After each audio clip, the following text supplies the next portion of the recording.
నిన్న మొన్న మాట్లాడిన దానిలో కాస్త సవరించుకున్నట్టు కనిపిస్తుంది సార్. ఒకటి చంద్రబాబు నాయుడు గారు ఒక ముఖ్యమంత్రి హోదాలో ఆయన దగ్గర ఉన్న సమాచారాన్ని మాత్రమే చెప్పారు అని. సార్ రెండు సమస్యలు సార్. చంద్రబాబు నాయుడు చేసిందని of course I know him very well.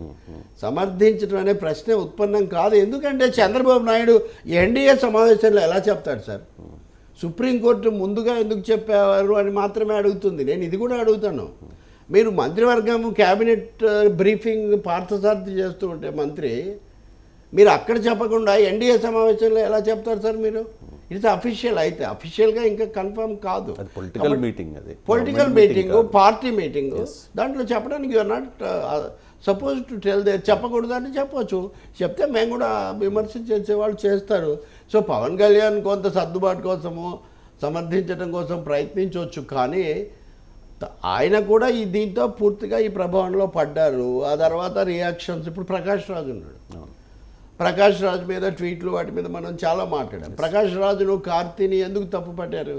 చాలా తప్పు పట్టారు. కార్తీ ఏదో సున్నితమైన విషయం అంటే ఆయన్ని తప్పు అన్నారు. రజనీకాంత్ పాపం ఆయన కూడా I can't comment it is అన్నాడు. నో కామెంట్ అన్నాడు. ఇప్పుడు ఆయనకు గుండె జబ్బు వచ్చింది కాబట్టి. అంటే ఎట్లా ఉంటాయి సార్ ఇవన్నీ? రాజకీయాల్లో సున్నితంగా ఉండాల్సిన విషయాలను మనం ఎక్కడికెక్కడికో దాని మీద ట్రోల్స్ మళ్ళీ. కాబట్టి పవన్ కళ్యాణ్ ఒకటైతే ఓకే, ప్రకాష్ రాజ్ ఇంకా దాన్ని సాగదీయాల్సిన అవసరం లేదు. మళ్ళీ అంటే ఇది అయిన తర్వాత కూడా ఈ పంగనామాలు ఎక్కువ అవి ఇవన్నీ మాట్లాడారు. అది ఇంకా అనవసరమైన విషయం. నాకు తెలిసి ఇంకా ఇప్పట్లో ఇది వివాదాన్ని ముగించడానికి మనం ప్రాధాన్యత ఇవ్వాల్సి ఉంటుంది. పవన్ కళ్యాణ్ కూడా మటుకు ఒకటైతే నిజం, ఆయన దక్షిణ భారతంలో సనాతన ధర్మం అనే దాన్ని కనుక నెత్తికెత్తుకుంటే ఆయన జయించటం అనే అవకాశం లేదు. ఇక్కడ హేతువాదము ఏమంటివి మట్టి కుండలో పుట్టితివి కదా నీది ఏ కులము అని ప్రశ్నించే సాంప్రదాయమే ఇక్కడ ఉంది. అన్ని పౌరాణిక పాత్రలు ధరించిన ఎన్టీ రామారావు గారే దేవాంతకుడు లాంటి, లేదా రావణాసురుడు, లేకపోతే అన్ని పాత్రలు వేసే వాతావరణం, పాత్రలు వేయటం అంటే ఏంటి, అన్ని కోణాలు చూసే హేతువాద సాంప్రదాయం ఇక్కడ ఉంది.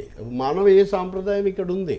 అలాగే హైదరాబాద్ లాంటి చోట పవన్ కళ్యాణే చెప్పిన నారాజు కారాకుర అన్నయ్య, నసీరు అన్నయ్య అని చెప్పినటువంటి రకరకాల భాగమతాలు, అది ఇంకోటి, అలాంటి సాంప్రదాయం ఇక్కడ ఉంది. ఇంకా చెప్పాలంటే రవిశంకర్ మల్కీ భరాం ప్రభు ఇక్కడ ఉంటే ఇభరాముడు అని ఆయన్ను కీర్తించారు మన కవులు. అతను మల్కీ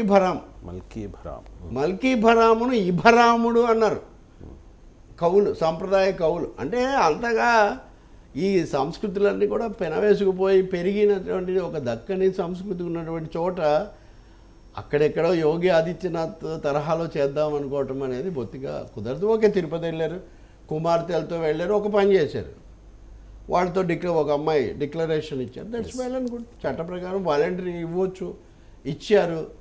వాళ్ళు తప్పు పడితే కూడా వైసీపీ వాళ్ళు అది కూడా తప్పు. ఎందుకు మీరు ఆయన మతాన్ని గురించి మీరు ఎందుకు మాట్లాడతారు? మీరు మాట్లాడితే తప్పు అనుకుంటారు. కాబట్టి ఈరోజు గాంధీ జయంతి.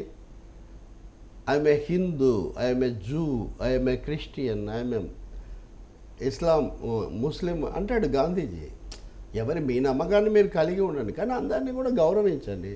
అది ఇక్కడ ముఖ్యమైనది. అంతే. ఈరోజు అదే సందేశం అనుకోవాలి.